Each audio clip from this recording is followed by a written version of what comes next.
വ്യത്യാസം. നമ്മള് ഡെയിലി റൂട്ടീനിൽ ശരിക്കും നമുക്ക് എന്തൊക്കെ കാര്യങ്ങള് മുഖത്ത് എന്താ പറയാ ഡെയിലി റൂട്ടീനായിട്ട് കൊണ്ടുവരാൻ സ്കിൻ കെയറിന്?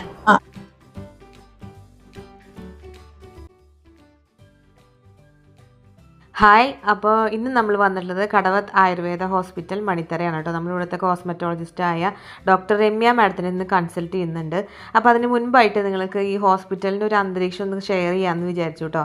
അപ്പോൾ അതിൻ്റെ ഉൾഭാഗത്തേക്ക് കടന്നു വരുമ്പോൾ തന്നെ നമുക്ക് ലെഫ്റ്റ് സൈഡിൽ കാണുന്നത് ഡോക്ടറുടെ ക്യാബിനാണ് കേട്ടോ. അവിടെയാണ് ഡോക്ടർ ഇരിക്കുന്നത്. പിന്നെ അതാ നേരെ 2 റൂമുണ്ട്, അത് അക്കോമഡേഷനാണ് കേട്ടോ. ഇവിടെ അക്കോമഡേഷൻ അവൈലബിൾ ആണ്. ഇത് കൂടാതെ അപ്പുറത്തെ ബിൽഡിങ്ങിലും റൂമുകൾ അവൈലബിൾ ആണ് കേട്ടോ. പിന്നെ അതാ ഈ നടുമുറ്റം എനിക്ക് ഭയങ്കരമായി ഇഷ്ടപ്പെട്ട സ്ഥലമാണ് കേട്ടോ. ഇവിടുത്തെ നടുമുറ്റം എന്ന് പറയുന്നത് നല്ലൊരു പോസിറ്റീവ് ആംബിയൻസ് ആണ് മൊത്തത്തിൽ ഹോസ്പിറ്റൽ എന്ന് പറഞ്ഞാൽ. പിന്നെ മാത്രമല്ല ഈ മഴ പെയ്യുന്ന സമയത്ത് വെള്ളം അങ്ങനെ വീഴുമ്പോൾ നല്ല പൊളി വൈബായിരിക്കും. പിന്നെ ഈ ഹോസ്പിറ്റലിനോട് ചേർന്ന് തന്നെ ഒരു തോടുണ്ട്, പാടൊക്കെ ആയിട്ട് നല്ല ഗ്രാമത്തിനോട് ചേർന്ന് കിടക്കുന്ന ഒരു ഹോസ്പിറ്റലാണ് കേട്ടോ. പിന്നെ മാത്രമല്ല ഇവിടെ എല്ലാ മരുന്നുകളും ഇവിടെ അവൈലബിൾ ആണ്. അതിൽ ഒട്ടുമിക്ക മരുന്നും അവർ തന്നെ ഉണ്ടാക്കുന്നതാണ് കേട്ടോ. അപ്പോൾ അതിൻ്റെ കൂടുതൽ ഡീറ്റെയിൽസും കാര്യങ്ങളൊക്കെ ഞാൻ ഡിസ്ക്രിപ്ഷൻ ബോക്സിൽ കൊടുക്കാം കേട്ടോ. അപ്പോൾ നിങ്ങൾക്ക് താല്പര്യം ഉണ്ടെങ്കിൽ കോൺടാക്ട് ചെയ്തോളൂ. ഹായ് ഫ്രണ്ട്സ്, എല്ലാവർക്കും പ്രിയാസ് മിറാക്കിൾ കിച്ചന്റെ പുതിയൊരു വീഡിയോയിലേക്ക് സ്വാഗതം. അപ്പൊ ഇന്ന് നമ്മൾ വന്നിട്ടുള്ളത് കടവത്ത് ആയുർവേദ പറഞ്ഞ ഹോസ്പിറ്റലിലാണ് കേട്ടോ. ഇവിടെ നമ്മുടെ കോസ്മെറ്റോളജിസ്റ്റ് ഡോക്ടർ രമ്യ മാഡം നമ്മുടെ ഒപ്പം ഉണ്ട്. അപ്പൊ നമുക്ക് എന്തൊക്കെയാണ് കോസ്മെറ്റോളജിയെ കുറിച്ച് ഇപ്പോൾ ഒരുപാട് സംശയങ്ങൾ എല്ലാവർക്കും ഉണ്ടാവും. അപ്പൊ അതൊക്കെ കൂടി നിങ്ങളടുത്തൊന്ന് ഷെയർ ചെയ്യാന്ന് വിചാരിച്ചിട്ടാണ് ഇന്നത്തെ വീഡിയോ. അപ്പൊ നിങ്ങൾ വീഡിയോ ആദ്യമായിട്ടാണ് കാണുന്നതെന്നുണ്ടെങ്കിൽ പ്ലീസ് ലൈക്ക് ചെയ്യാനും ഷെയർ ചെയ്യാനും സബ്സ്ക്രൈബ് ചെയ്യാനും കമന്റ് ചെയ്യാനും ഒന്നും മറക്കരുത് കേട്ടോ. അപ്പൊ നമുക്ക് ചോദിക്കാം ഡോക്ടറെ അടുത്ത് എന്തൊക്കെയാണ് കോസ്മെറ്റോളജി ഡിപ്പാർട്ട്മെന്റിലൊക്കെ പെടുന്നത് എന്തൊക്കെയാണെന്നും, അല്ലെങ്കിൽ എന്തൊക്കെ ഐറ്റംസ് ആണ് നമുക്ക് മുടി സംരക്ഷണം അല്ലെങ്കിൽ സൗന്ദര്യ സംരക്ഷണത്തിനൊക്കെ എന്തൊക്കെ കാര്യങ്ങൾ വേണം എന്നുള്ളതൊക്കെ നമുക്ക് ഡോക്ടറോട് ചോദിക്കാം. ഡോക്ടർ ശരിക്കും എന്താണ് കോസ്മെറ്റോളജി എന്ന് പറഞ്ഞു കഴിഞ്ഞാൽ ഡെർമറ്റോളജിയും കോസ്മെറ്റോളജിയും തമ്മിൽ എന്തെങ്കിലും വ്യത്യാസമുണ്ടോ? അത് രണ്ട് സെക്ഷൻ ആണോ? കോസ്മെറ്റോളജി ഡെർമറ്റോളജി എന്ന് പറഞ്ഞാൽ സ്കിന്നിനെ മാത്രമല്ല. കോസ്മെറ്റോളജി എന്ന് പറഞ്ഞാൽ നമ്മുടെ സൗന്ദര്യ സംരക്ഷണം തന്നെയാണ്. അതിപ്പോ സ്കിൻ ആവാം, ഹെയർ ആവാം, ഏതും ആവാം. ഏത് സൗന്ദര്യ സംരക്ഷണത്തിനും നമ്മൾ എന്തൊക്കെ ചെയ്യുന്നോ അതാണ് കോസ്മെറ്റോളജിയിൽ ഇൻക്ലൂഡഡ് ആയിട്ടുള്ളത്. ഡെർമറ്റോളജി എന്ന് പറഞ്ഞാൽ സ്കിന്നിന് മാത്രം നമ്മൾ ബേസ് ചെയ്തിട്ടുള്ളതാണ്. സ്കിൻ ഡിസീസിനെ ട്രീറ്റ് ചെയ്യാനായിട്ടുള്ളതാണ്. അത് മെഡിസിൻസ് കൊടുത്തിട്ടും നമ്മൾ പുറമേ നിന്നുള്ള ട്രീറ്റ്മെന്റ് ഒക്കെ അതിൽ ഇൻക്ലൂഡ് ചെയ്യും. കോസ്മെറ്റോളജി എന്ന് പറഞ്ഞാൽ നമ്മൾ ബ്യൂട്ടി എൻഹാൻസ് ചെയ്യാനായിട്ടുള്ള പ്രൊസീജിയേഴ്സും മെഡിക്കേഷൻസ് ഒക്കെയാണ്. അതിപ്പോ ഹെയർ ട്രീറ്റ്മെന്റ്സ് ആവാം, സ്കിൻ ട്രീറ്റ്മെന്റ്സ് ആവാം, എന്തും ആവാം. അത് അതിന്റെ പേർപ്പസ് എന്ന് പറയുന്നത് ബ്യൂട്ടി എൻഹാൻസ് ചെയ്യാനാണ്. മറ്റേത് അസുഖങ്ങൾ ട്രീറ്റ് ചെയ്യാനായിട്ടുള്ളതാണ്, മെയിൻലി സ്കിൻ ഡിസീസസ്. നമ്മള് ഡെയിലി റൂട്ടീനിൽ ശരിക്കും നമുക്ക് എന്തൊക്കെ കാര്യങ്ങള് മുഖത്ത് എന്താ പറയാ ഡെയിലി റൂട്ടീനായിട്ട് കൊണ്ടുവരാൻ സ്കിൻ കെയറിനായിട്ട് നമ്മള് മെയിൻ ആയിട്ട് നമ്മള് ഇപ്പോ ഇന്നത്തെ കാലഘട്ടത്തിൽ പറയണ മെയിൻ ആയിട്ട് നമ്മള് എന്നും മോയ്സ്ചറൈസർ ഇടുക, സൺസ്ക്രീൻ ഇടുക. നമ്മൾ പുറത്തിറങ്ങുന്നുണ്ടോ സൺസ്ക്രീൻ ഇട്ടിട്ട് ഇറങ്ങാം. പുറത്തിറങ്ങുന്നുണ്ടെങ്കിൽ മാത്രമല്ല ഡെയിലി സൺസ്ക്രീൻ ഇട്ടിട്ട് ഇറങ്ങാം. അല്ലെങ്കിൽ അത് സൺസ്ക്രീൻ ഇട്ടാൽ നമുക്ക് സൺബേൺസ് കുറയ്ക്കും, ടാൻ ഒക്കെ കുറയും. പിന്നെ ഈവൻ സ്കിൻ ക്യാൻസേഴ്സ് വരെ നമുക്ക് ഒരു പരിധി വരെ പ്രിവെന്റ് ചെയ്യാൻ പറ്റും സൺസ്ക്രീൻ ഇട്ട് നമ്മൾ ഇറങ്ങാറുണ്ട്. മോയ്സ്ചറൈസറും നിർബന്ധമാണ്. അതായത് നമ്മൾ മോയ്സ്ചറൈസർ ഇടുമ്പോൾ സ്കിന്നിനെ ഹൈഡ്രേറ്റ് ചെയ്യാനും നറിഷ് ചെയ്യാനൊക്കെ മോയ്സ്ചറൈസർ നമ്മളെ ഹെൽപ്പ് ചെയ്യും. മോയ്സ്ചറൈസർ ഇട്ടിട്ട് വേണം നമ്മൾ സൺസ്ക്രീൻ ഇടാൻ. പിന്നെ ഓരോരുത്തരുടെ പേഴ്സണൽ ചോയ്സ് ആണ്. നമ്മൾ സിറംസ് യൂസ് ചെയ്യും. അത് നൈറ്റ് സിറംസ് ഉണ്ട്, മോർണിംഗ് സിറംസ് ഉണ്ട്. ഇപ്പൊ vitamin C, hyaluronic acid, lactic acid, അങ്ങനെ പല കണ്ടന്റ്സ് വരുന്നതുണ്ട്. അത് ഓരോ സ്കിന്നിനനുസരിച്ച് നമ്മൾ ഓരോരുത്തർക്കും ഏതാണോ വേണ്ടത് അങ്ങനെ സിറംസ് നമുക്ക് അപ്ലൈ ചെയ്യാം ഫേസിൽ. പിന്നെ മേക്കപ്പ് ഒക്കെ ഇടുന്നവരാണെങ്കിൽ പ്രോപ്പർ ആയിട്ട് ക്ലീൻ ചെയ്യാം. മേക്കപ്പ് ഉപയോഗിച്ച് കഴിഞ്ഞിട്ട് മേക്കപ്പ് റിമൂവ് ചെയ്തിട്ട് നൈറ്റ് കിടക്കുന്നതിന് മുമ്പേ നന്നായിട്ട് ക്ലീൻ ചെയ്ത് ക്ലൻസ് ചെയ്ത് ഫേസ് വാഷ് ഇട്ടിട്ട് മോയ്സ്ചറൈസർ ഇട്ടിട്ട് വേണം കിടക്കാനായിട്ട്, ഡെയിലി മേക്കപ്പ് ഒക്കെ ചെയ്യുന്നവരാണെങ്കിൽ. പിന്നെ നമ്മൾ നന്നായി വെള്ളം കുടിക്കുക. മെയിൻ ആയിട്ട് സ്കിന്നിന്റെ ഹെൽത്ത് നോക്കാൻ വേണ്ടത് നന്നായി വെള്ളം കുടിക്കുക. പിന്നെ കുറച്ച് ഹെൽത്തി ഡയറ്റ് ഫോളോ ചെയ്യുക. അതൊക്കെ ഈ സ്കിൻ കെയറിൽ ഇൻക്ലൂഡഡ് ആണ്. പിന്നെ നമ്മളൊരു മന്ത്ലി എങ്കിലും ഒരു സ്കിൻ റെജുനേഷൻ ട്രീറ്റ്മെന്റ് ഒക്കെ ചെയ്യുന്നത് നന്നായിരിക്കും.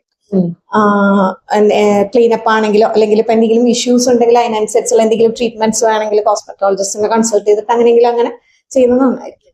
ഡോക്ടർ പറഞ്ഞില്ലേ ടാനിനെ കുറിച്ച്. അപ്പൊ ടാൻ ഇങ്ങനെ വരുന്നതും അല്ലെങ്കിൽ വരാണ്ടിരിക്കാനും നമുക്ക് എന്തൊക്കെ ചെയ്യാൻ പറ്റും? ടാൻ വരാതിരിക്കാൻ മെയിൻ ആയിട്ട് നമുക്ക് സൺസ്ക്രീൻ യൂസ് ചെയ്യാം. നമ്മുടെ സ്കിന്നിന് ആപ്റ്റ് ആയിട്ടുള്ള സൺസ്ക്രീൻ യൂസ് ചെയ്യാന്നുള്ളതാണ്. അത് നമ്മുടെ സ്കിന്നിന് പറ്റുന്ന, അത് പ്രത്യേകം ശ്രദ്ധിക്കണം. ഓരോ സ്കിന്നിനും ഓരോ ടൈപ്പ് സൺസ്ക്രീനേ പറ്റുള്ളൂ. ചിലത് സൺസ്ക്രീൻ ഇട്ടാൽ ടാൻ വരികയാണ് ചെയ്യുക. അപ്പൊ അത് നമ്മൾ ശ്രദ്ധിച്ചിട്ട് ഒരു കോസ്മെറ്റോളജിസ്റ്റിന്റെ ഹെൽപ്പോട് കൂടി ഒരു സൺസ്ക്രീൻ നമ്മൾ സെലക്ട് ചെയ്ത് കഴിഞ്ഞാൽ ഒരു പരിധി വരെ ടാൻ നമുക്ക് അതിൽ തന്നെ പ്രിവെന്റ് ചെയ്യാം. പിന്നെ ഉള്ളത് നമുക്ക് ഈ പറഞ്ഞ പോലെ ഹൈഡ്രേറ്റ് ചെയ്യുക, നന്നായിട്ട് വെള്ളം കുടിക്കുക, നന്നായിട്ട് മോയ്സ്ചറൈസർ ഇടുക, സ്കിന്നിനെ ഹൈഡ്രേറ്റ് ചെയ്യാനുള്ള എല്ലാ കാര്യങ്ങളും ചെയ്യാം. പിന്നെ നമുക്ക് ഈ ഇതുപോലെ ടാൻ വന്നു കഴിഞ്ഞിട്ടാണെങ്കിൽ ഡീപ് ടാൻ ട്രീറ്റ്മെന്റ് ഒക്കെ നമുക്കിപ്പോൾ അവൈലബിൾ ആണ്. ടാനൊക്കെ ഒരു പരിധി വരെ നമുക്ക് അതിൽ റിമൂവ് ചെയ്യാം ഇൻ കേസ് വന്നു കഴിഞ്ഞാൽ.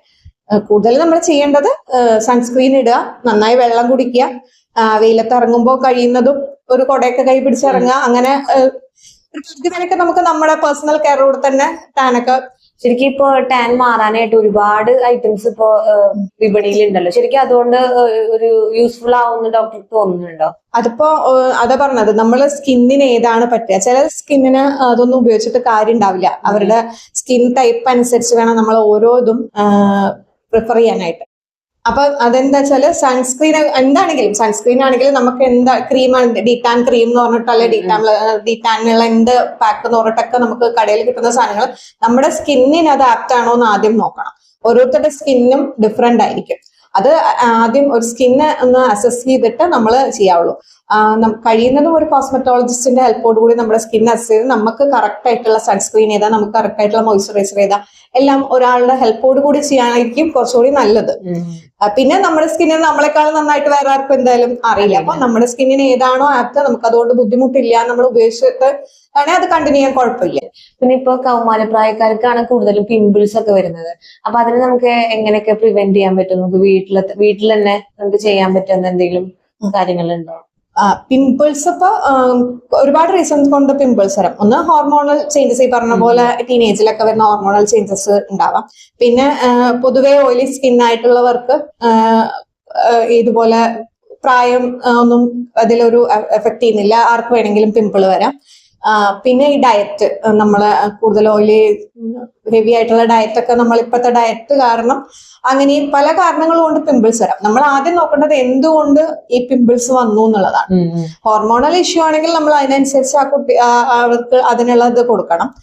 അതേസമയം ഡയറ്റ് ഒക്കെ ആണെങ്കിൽ നമ്മൾ അതിനനുസരിച്ച് ആ ഡയറ്റ് കൺട്രോൾ ചെയ്യണം. പിന്നെ ഓയിലി സ്കിൻ ആണെങ്കിൽ നമ്മൾ ഓയിലി സ്കിന്നിന് കൊടുക്കേണ്ട പ്രോപ്പർ കെയർ കൊടുത്തിട്ട് നമുക്കത് പ്രിവെന്റ് ചെയ്യാൻ പറ്റും ഒരു പരിധി. ഈ ഫുഡിന്റെ മെയിൻ ആയിട്ടും അതുകൊണ്ടും പിമ്പിൾസ് വരുന്ന ഇത് കൂടുതലാണോ ഇപ്പോഴത്തെ സാഹചര്യത്തില്? ഫുഡ് കൊണ്ട് തന്നെയാണ് കൂടുതൽ സ്കിൻ ഇഷ്യൂസ് ഇപ്പൊ വരുന്നതും. കൂടുതലും ഡയറ്റിന്റെ ഇഷ്യൂ ആണ് ഇന്നത്തെ കാലത്ത്.